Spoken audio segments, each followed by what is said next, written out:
La mia vita è una candela, brucerà lasciando cera. È la scena di un romanzo che non so come finirà. All'inizio un'altalena, una storia, una sirena, e la convinzione di raggiungerti anche in capo al mondo, anche quando sono in coda, nella fretta di arrivare. Fra polemiche alla radio, una casa nuova da desiderare. E stasera piove ancora, e stasera farò tardi. Le giornate sempre corte e io sempre meno giovane. Ma in fondo l'ottava meraviglia del mondo siamo io e te. Siamo io e te. In mezzo ai nostri pensieri c'è una strada da fare, da percorrere insieme, su un treno, un aereo, soltanto coi sogni.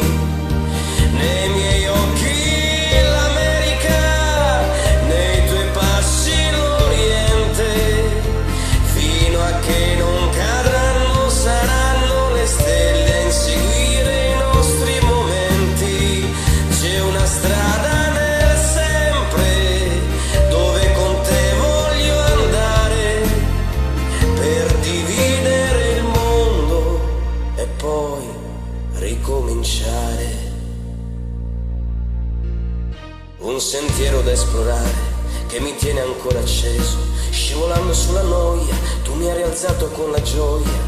E arrivavo come un tuono, in ritardo come sempre, la tua luce un'anteprima a quello che avrei detto, che avrei fatto dopo.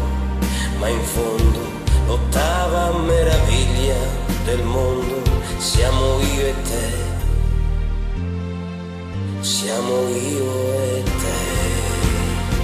In mezzo ai nostri pensieri c'è una strada da fare, da percorrere insieme, su un treno, un aereo, soltanto coi sogni.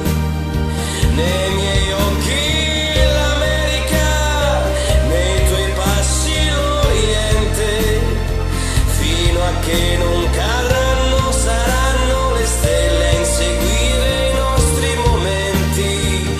C'è una strada nel sempre dove con te voglio andare, andare, andare, andare.